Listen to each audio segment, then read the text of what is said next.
Thank you for listening to the Speaking Out on Sex Abuse podcast with host Clara and Jimmy Hinton. If you're new to the podcast, please subscribe and share so you never miss an episode. Search for us on your favorite podcast app, or you can find the podcast on jimmyhinton.org and findingahealingplace.com. Please rate our show, subscribe, and share so we can spread the word. If you would like to support us and get exclusive rewards, go to patreon.com/speakingout. Find a tier that best fits you and join as a patron of the podcast. Now let's get into the show.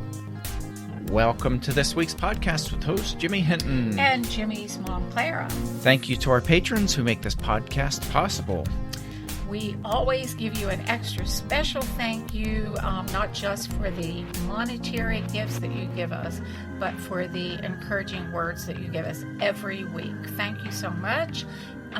Thank you for sharing this podcast. Let's continue to spread the word. So here's a question for this week. Should our schools be teaching Abuse 101 to our kids? Kind of an interesting question. I am a huge proponent of this, if it's taught right. And I am too, if it's taught right, by the right people. Yeah.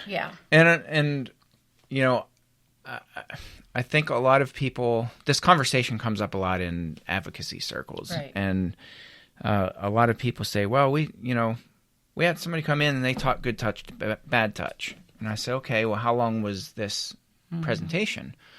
Well, it was just an assembly. It was, right. a 10-minute or 15-minute talk on good touch, bad touch. That's not what we're talking about. That is not adequate. That's not enough. And abusers find ways to get around good touch, bad touch anyway. There are very intentional ways.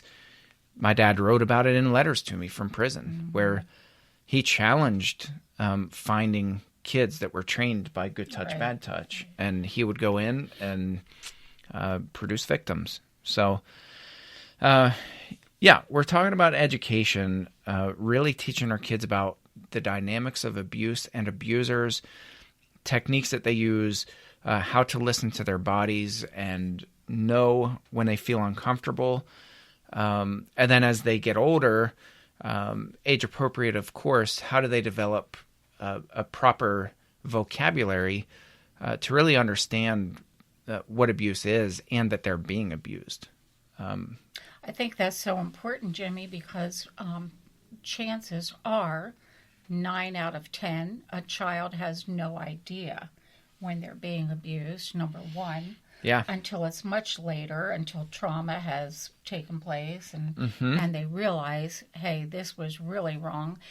By then, they're so ashamed and embarrassed and self-blaming and all the things that go with it that they don't know what to do with this pain.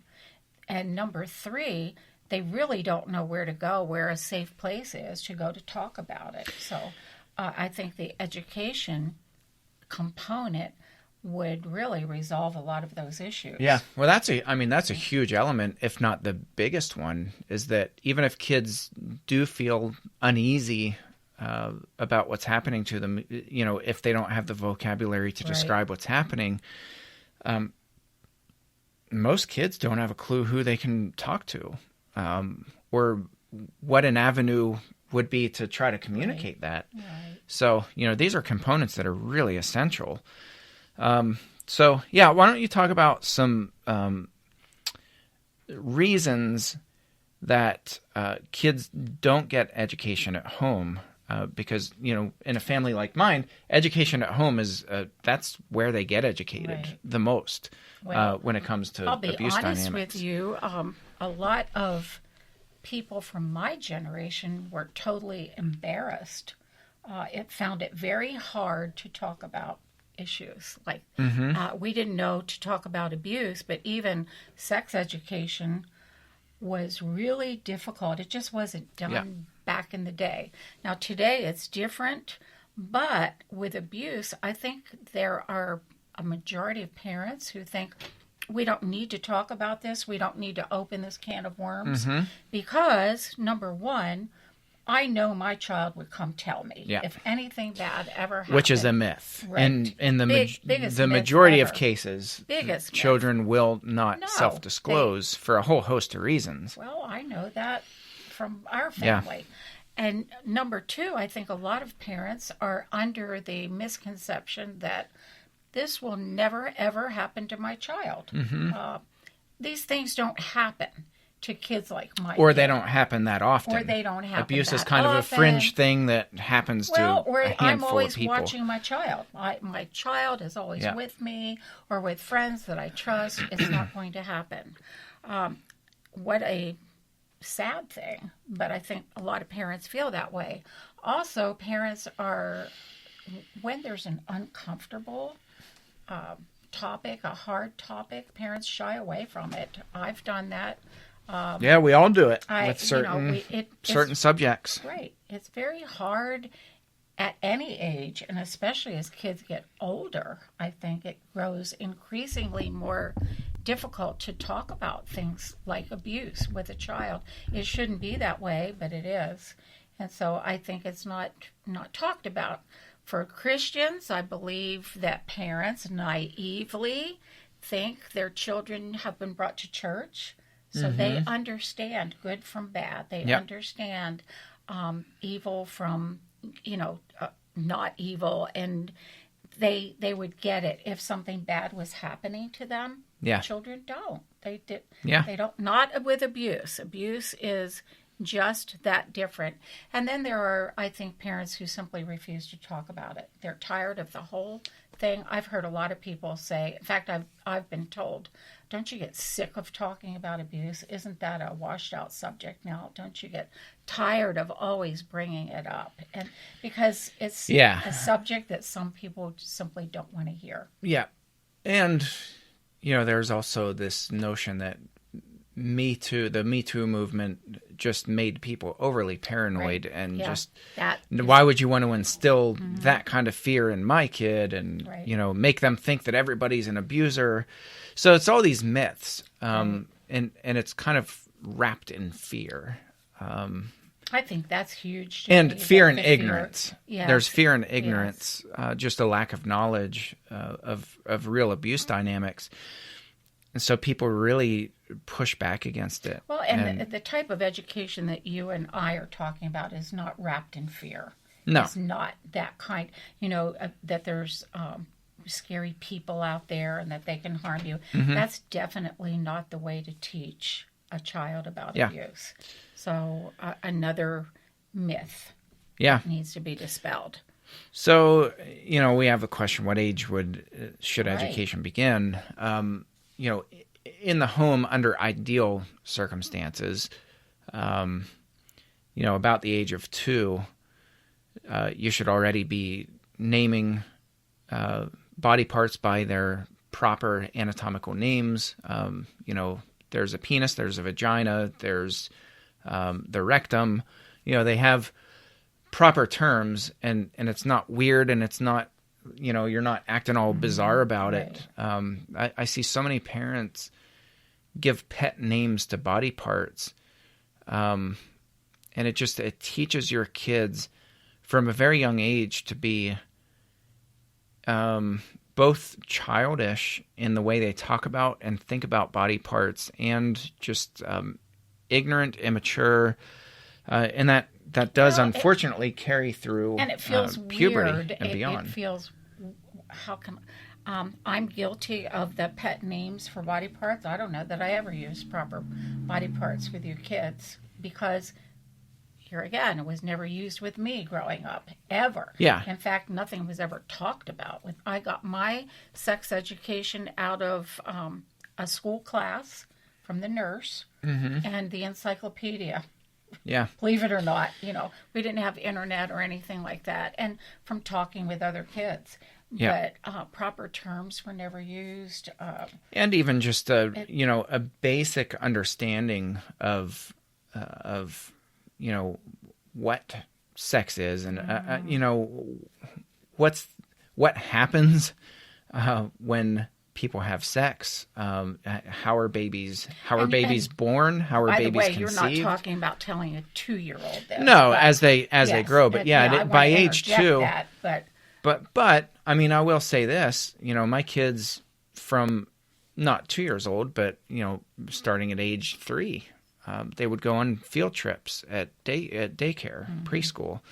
One of the places we went was a farm, and I still remember we were at this farm, and I was along, and one of my kids was maybe 4, and there was a cow that was giving birth. That's awesome. And our kids got to witness a baby calf being born. Wow. I mean, first you saw the legs come out, and then you saw the farmer come over, and he had to help, and he was explaining to these kids, not in a weird way at all. He was explaining, like, this is okay. Now I have to go and I have to help the mama, and you're going to see me pull the baby out, and then a baby's going to be born. And our kids watched, and it wasn't a big deal. It was like, oh, and so they learn. If you talk to people who grew up on a farm, the whole topic of sex, generally speaking, is not a weird, bizarre. They don't have pet names for parts. Like, they just understand because they see it. They witness. They witness with animals the whole birthing process, and it just they understand. They know because they're out helping dad. And that's part of where I got my education also. Growing up on a little farm, I saw sheep, being born. I knew, from watching that, and it wasn't strange or odd. Or, it was just part of life. Right. And that I always said with you kids growing up, pets teach us a lot about life. And I do believe they do. A whole lot about life. And about death. And about, when you have pets that die, that's something that I see how many people are just, they don't even know how to begin to process a death because they've never even thought about it before. And I'm like, that's in my opinion, it's one of the most unhealthy things that we can do for our kids. I mean, we're not morbid in our home, but we talk about death. I mean, death is every bit a part of life as birth is. It is. And it's just, it's a part of that cycle. It's a part of being on this earth. There's birth, life, and there's death. Right.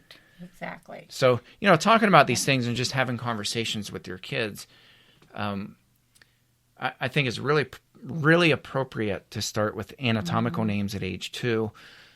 By age 3, as they grow a little bit older, maybe then, talk about childbirth or animal birth if you don't feel comfortable with childbirth. But there should be kind of a progression as they get older. And then as far as curriculum, you had mentioned Lauren Book. Yes. Lauren Book from Lauren's Kids.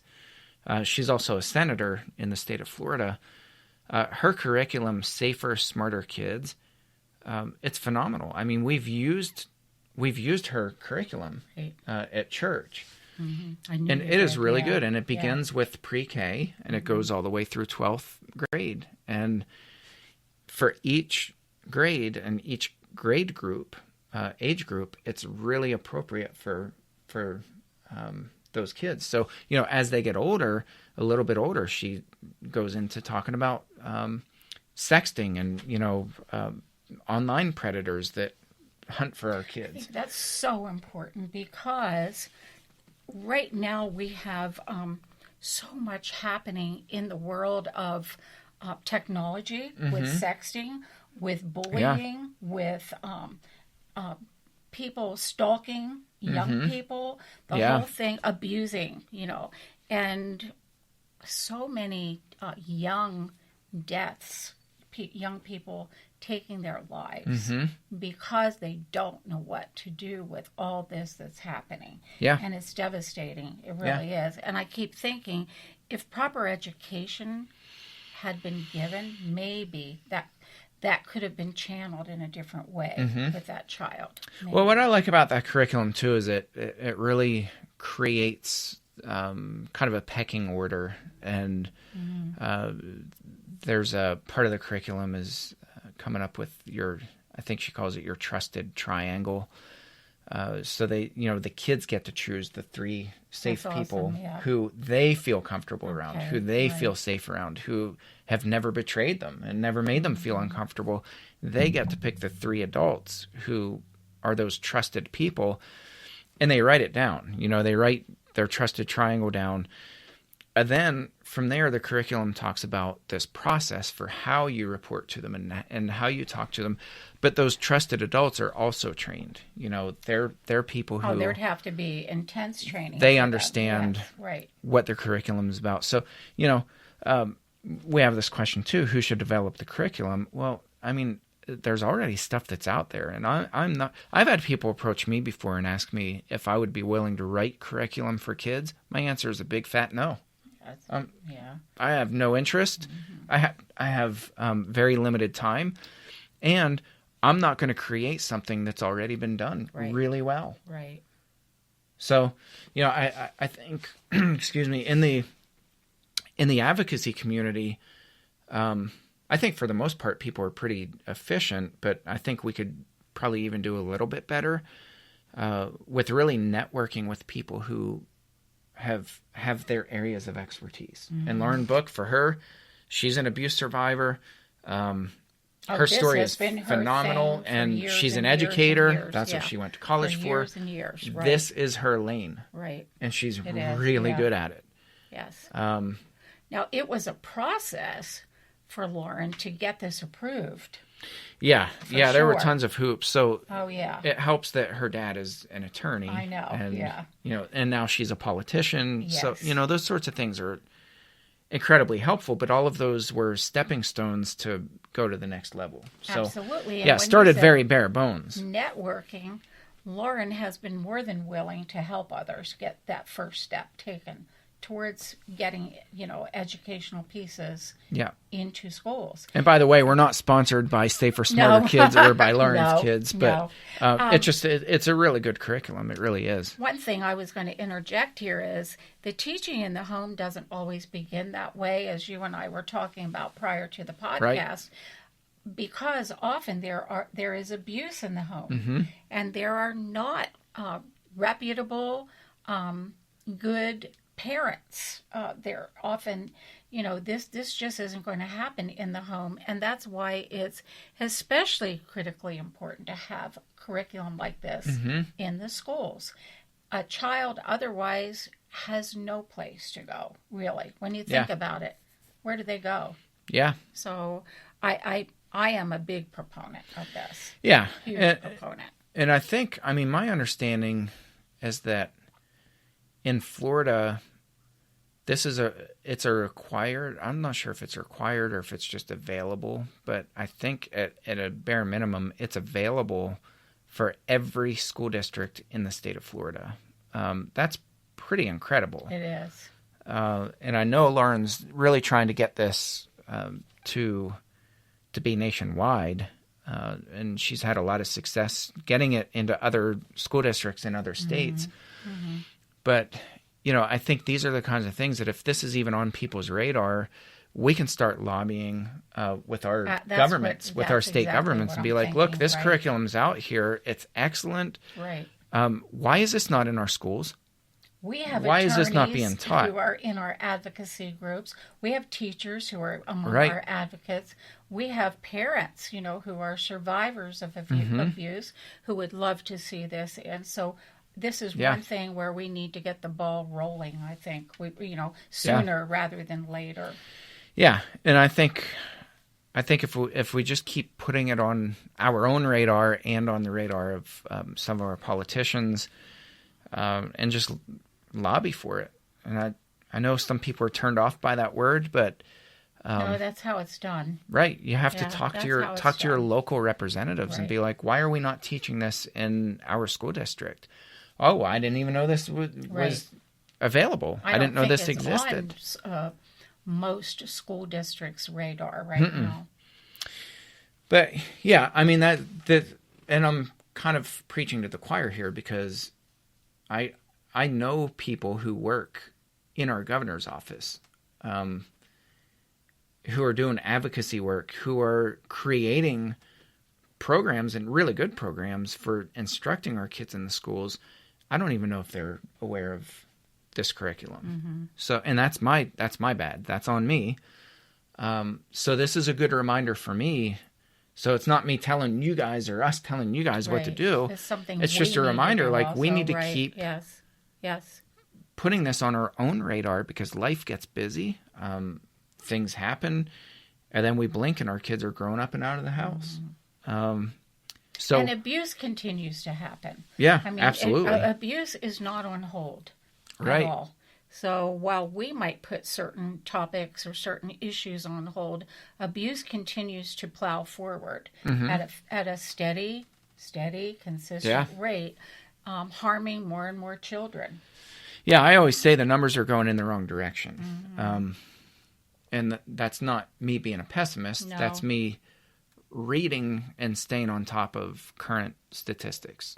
So when it comes to abuse, I mean, we are losing this battle quickly.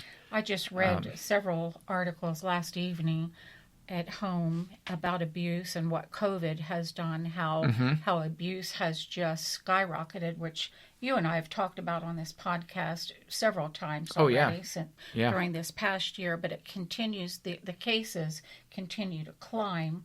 We don't have enough people able to deal with all of it. And I think that's where this component of education could help so much, because if our children became more aware of what could happen in the world of abuse, I believe we have enough children who use their brains and would care about themselves, to say, hey, I'm not going to let myself get in this mess. Well, and each other. Sexting, I mean, we don't. Or helping each other. Yeah. Yeah, I think we don't have a system that's really helpful or conducive to peers helping peers. Right. So, oftentimes, and I studied, I mean, for a while, I had studied cases of teacher on student abuse at schools. And, those are statistics, too, that are climbing quickly in the wrong direction. And I started recognizing these trends as I was studying this and researching it. And almost 100% of the time, I mean, it was probably, I don't have a number because I didn't crunch the numbers, but I would say a minimum of 90% of the time, other students were fully aware that their peers were getting themselves into or being reeled into a situation that was high risk, and oftentimes the peers recognized it as flat out abusive. This teacher is abusing my friend. But they didn't know what to do. And they didn't know what to do. Didn't know where to go. They didn't know who to tell. Right. They didn't know how to intervene because they had never been trained to intervene. And I would say in probably 50% or more of these cases, those peers could have stepped in and they could have stopped it before these students were fully abused. Just by recognizing the signs and knowing how to intervene and that's staggering. Stop it's mind-boggling, Jimmy, when you think about it, because we need to do something to get tools out there to help our children. We do at all ages, and the traps are out there. The abusers are out there. Yeah, and I think one of the criticisms that we hear is, I've heard this before, like you shouldn't ever put any of that accountability or any of that pressure on a kid to be able to fend for themselves. I'm not advocating that kids be the ones who stop their abuser.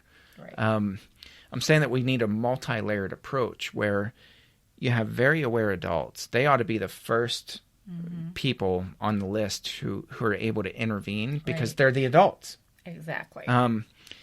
It's our responsibility as parents, as teachers, as co-teachers, peers, whatever it is. It's our responsibility as adults to really be vigilant, to really be trained, and to have no excuses. There should be zero excuses for us to not be adequately trained.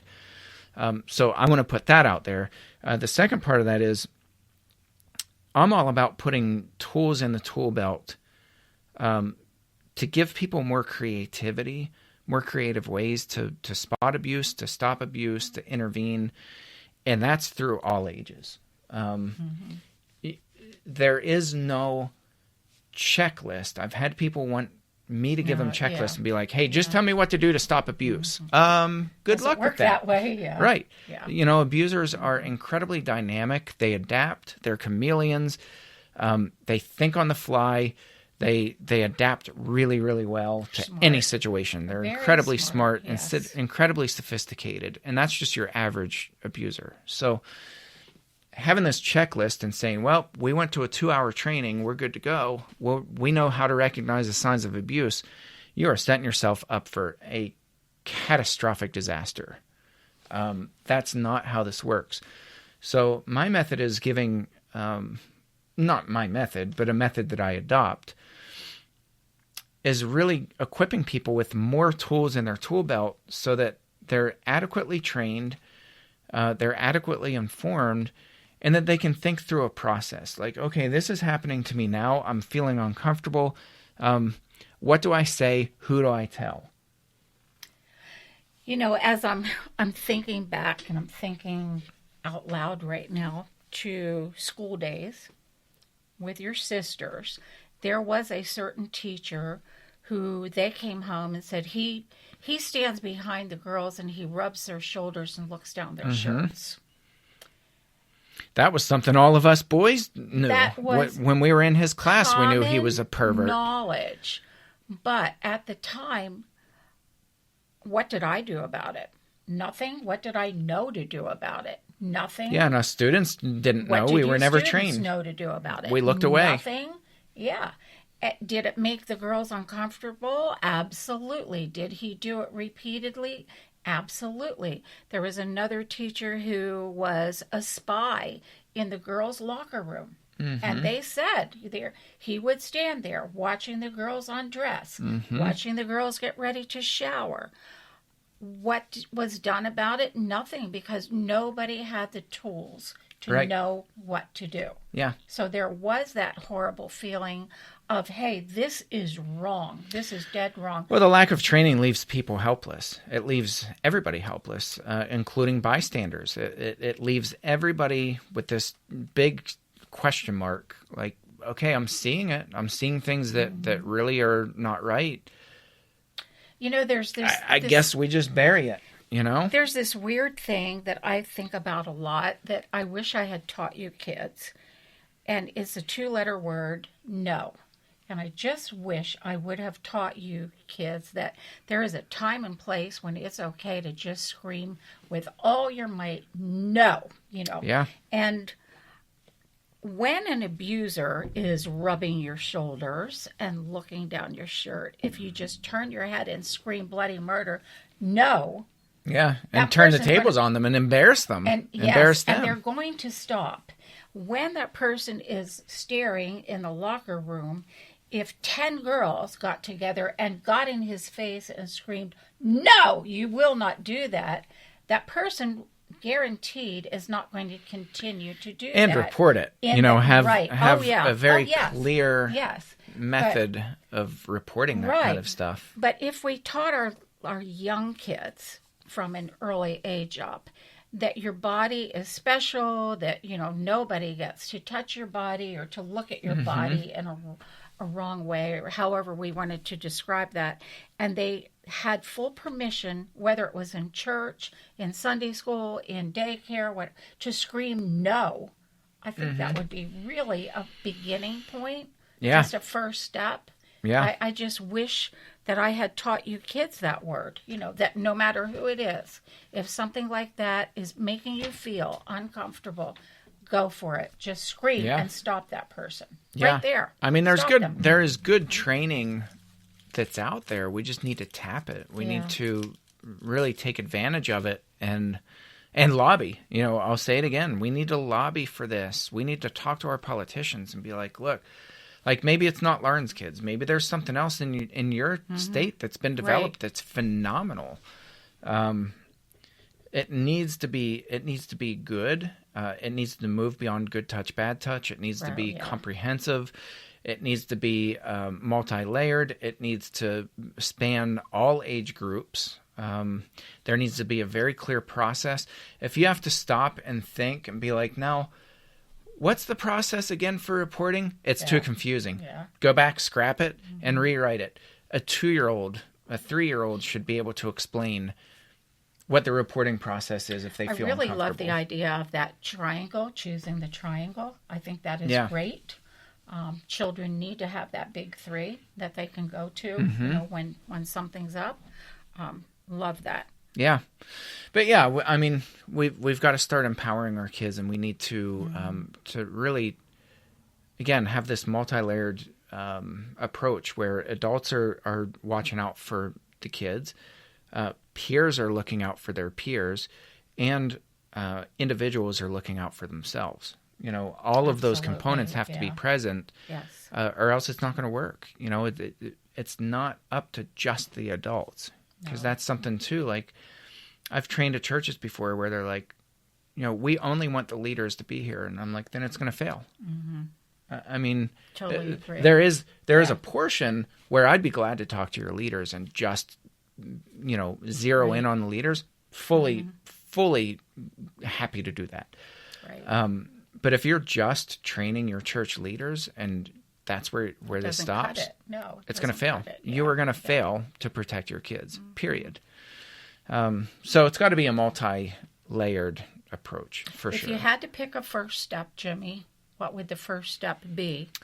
To find the right curriculum that's already out there. Okay. That'd be step number 1. Because otherwise you're going to be reinventing the wheel. You're going to be wasting your time. And our time on this earth is valuable. We don't have much of it. Right. So find the people that already put the legwork in, and find the curriculum that's out there, or the training, whatever it is, that works, and it works well. It's out there. And maybe it can be improved, but you don't have to start from ground zero. We need a first step, a beginning point, to begin equipping our kids properly. Yeah. So, I guess we'll leave you with this truth bomb today. If you are an able-bodied person, if you are an able-bodied parent or guardian, grandparent, begin training in the home. If you're able to do it, start with your kids, your grandkids, and find resources that work for you. For the rest of you, or for all of us, really, again, find the right curriculum that fits, the right programs, and start talking to your local representatives, and just throw it out there. Rolling. See if you can get it. Start with your school district. Yes. Run a pilot program. Just say, let's just try it and see where this works. Be bold. Don't be afraid to do it. The worst they can do is say no. We'll leave you with that. Thank you for tuning into this episode. We'll catch you next round. Thanks again for listening to today's episode. Thank you to our patrons who make the podcast possible. If you found it helpful, please follow on Spreaker and search for the Speaking Out on Sex Abuse podcast in your favorite podcast app. Be sure to hit subscribe and rate the show. If you believe in what we do, consider supporting the podcast by becoming a patron, and check out the cool rewards our patrons receive. Share with your friends and tell the world. Join us in speaking out on sex abuse so we can change the tides and prevent abuse.